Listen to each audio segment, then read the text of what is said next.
créditos hipotecarios UBA, Sí. o sea, sorprendió un poco, ¿no?, que lleguen tan rápido los créditos hipotecarios.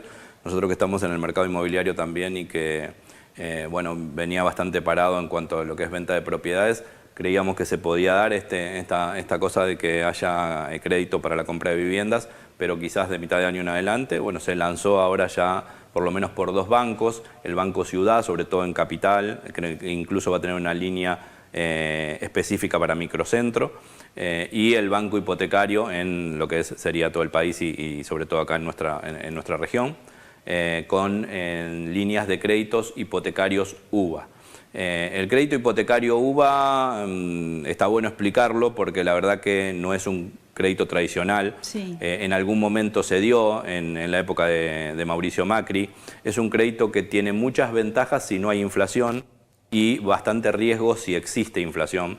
Normalmente es llamado el crédito a la chilena porque en Chile se hizo casi todo el déficit habitacional, se combatió con el crédito UBA. Es un crédito que muchas veces logra, si no hay inflación, que la cuota sea muy parecida a la que paga una persona por un alquiler.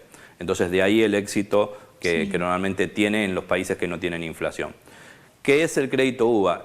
A medida que, o sea, cuando yo voy a solicitar el crédito, o sea, es un crédito hipotecario donde se hipoteca la propiedad, sea la propiedad que vos tenés para una refacción o lo que sea, o la propiedad que vos comprás, y de ahí se da un porcentaje que también está atado a tu relación cuota-ingreso, y lo importante es que vos ya no pasás a deber el monto que solicitás. O sea, vamos a suponer, yo saco un crédito de $200.000 o $100.000, ¿no?, para hacer números redondos. Yo saco un crédito de $100.000 para comprar una propiedad. Ese crédito hipotecario yo ya no le debo al banco $100.000, sino que le debo X cantidad de UVAs. UVA es unidad de valor adquisitivo. La UVA tiene una cotización intradiaria. Hoy está la cotización cerca de 800 y pico de pesos. Entonces, vamos a suponer que si fuese que vale 1.000 pesos la UVA y yo saco 100.000 pesos, o sea, debo 1.000 uvas, ¿no? Entonces, ahí yo ya no debo más el monto que saqué, eso es lo importante, o sea, porque mi capital está atado a la cantidad de uvas que debo. Esas uvas tienen un valor intradiario, es como el dólar, o sea, todos los días valen algo distinto porque ajustan por ser. O sea, ser es un índice, un coeficiente que está atado a la inflación. O sea que yo puedo, que es lo que pasó anteriormente, ¿no? Yo saqué un monto de capital y ese capital se incrementa por inflación. O sea, yo mañana puedo ir con 100.000 pesos, pero no cancelo mi capital porque se incrementó. Claro. Recordamos que en la época de Macri fue bastante complicado, porque mucha gente se animó a sacar estos créditos UBA porque parecía que iba a ser la solución a muchas cosas, refacciones. Exacto. Bueno, en este caso son solamente hipotecarios. En aquel momento había gente que hasta lo sacaba para comprar un auto, se podían utilizar tal vez para otras hay cosas. prendarios UBA, o sea, el mismo sistema llevado a créditos de autos o hay plazos fijos UBA, o sea, también mismo sistema llevado al ahorro. O sea, en definitiva, en este caso es créditos prendarios para compra o refacción de vivienda. Pero no se sacan a X cantidad de cuotas y se termina. O sea, se puede hacer... Hay gente que terminó hace poco de pagar un crédito UBA que lo había sacado en la época de Macri. Lo que pasa es que a veces eran en muchas cuotas. Vos fijate que en la época de Macri, el otro día mirábamos, en 2017 fue más o menos cuando se largaron los créditos UBA, el valor de una propiedad o el monto que te daban para que vos compres una propiedad era 2,5 millones de pesos. $2.500 Sí, de no, irrisorio, claro, no se lo compara. Que cambió el tema de dólar, ¿no? Hoy el sistema es ese. ¿Qué pasa con eso? Si yo tengo una inflación que va por debajo de los salarios, el sistema es bueno. Si yo tengo una inflación que va por encima de los salarios, el sistema se vuelve muy riesgoso. Por eso muchas veces dicen que ese sistema UBA se debería atar al movimiento de los salarios y no al ser.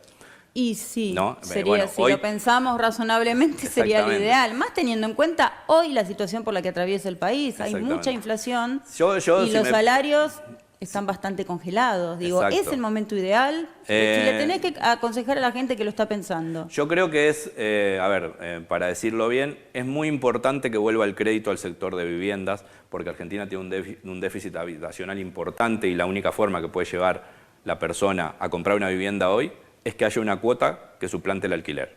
O sea, Si yo en vez de poder pagar el alquiler, puedo pagar esa misma cuota en un crédito, así sea a largo plazo, 60 meses, 120 meses, lo que sea, yo lo voy a tomar porque por lo menos estoy pagando algo que es para mí. El UVA, dicho en la época de Macri, con el riesgo que hubo y con la inflación que hubo y todo, tuvo un 1% de morosidad. O sea, toda la gente eligió seguir pagando. Entonces, quiere decir que el sistema es bueno, el tema que tenemos que ver en qué contexto de Argentina. Hoy, si vos me preguntás hoy, yo diría que es muy prematuro para sacar un crédito UVA, donde yo voy a estar fijando mi deuda a 60 meses y todavía yo no sé qué dinámica va a tomar la inflación, porque hasta ahora hay buenas señales, pero estamos todavía con una inflación altísima.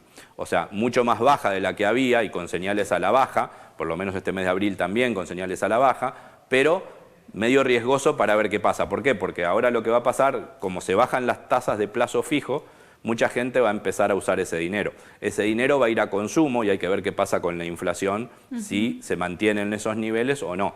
Entonces, hoy yo todavía lo veo un poco riesgoso, aunque sí es una buena noticia que los bancos empiecen a tener perspectiva de que eso se puede abrir y si la inflación se estabiliza sea un sistema de compra de viviendas. Bien, Rubén, ya que te tengo acá y que hablamos de la inflación, aprovecho para preguntarte, en mayo, ahora yo dentro de un ratito voy a hablar de eso, hay un montón de aumentos, ¿sí? El subte, el tren, las prepagas, los colegios privados, los combustibles, y la telefonía, el cable, internet. Sí, algunos ya vienen subiendo, o sea, impuestos ya vienen subiendo, luz y todo eso ya viene subiendo. Claro, eso gas también, aparte, naftas también. El famoso tarifazo, o sea, ¿no? Pero esto es un mes, digamos que hay un montón de cosas juntas, digo, y esto influye cuando se saca el índice de inflación.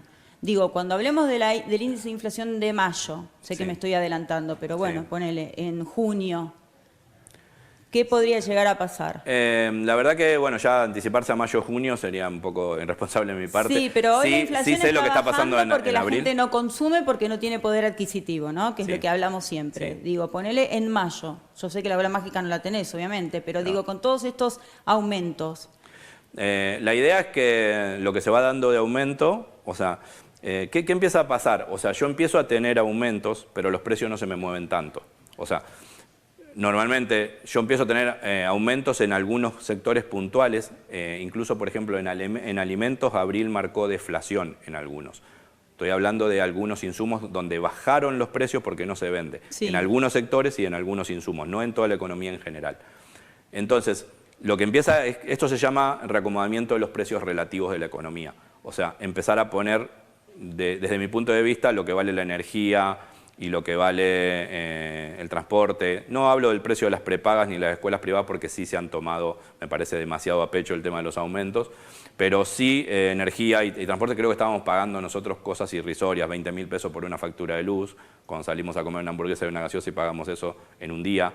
Entonces, creo que estaban desajustados los precios relativos de los servicios y que está bien que se ajuste porque después eso trae inversión. Después habría que ver cómo sacamos impuestos de las tarifas, o sea, cómo bajamos impuestos para que esos precios relativos no impacten tanto. Esa es una opción que se podría hacer, pero también está con el tema de caja. Y por otro lado, veo que lo que va pasando es que quizás algunos productos puntuales suban porque se están acomodando esos precios relativos, pero el resto deja de subir al nivel que estaba subiendo, que era altísimo. O sea, nosotros llegamos a tener en diciembre 25% mensual de que se mueva todos los alimentos. Entonces, quizás eso empieza a hacer un cierto equilibrio sin dejar de perder de vista de que se está pasando un momento súper delicado en el poder adquisitivo de la gente. Ahora, si ese momento es para transitar un camino donde después los precios no se me van a mover y puede llegar a venir cierta recomposición de salarios, que es lo que tendría que venir ahora, y eso estabiliza la economía, bueno, creo que por ahí es un sacrificio que no es tan en vano. Si eso no pasa, por supuesto, va a tener un límite por el simple hecho del poder de resistencia de la gente. Claro,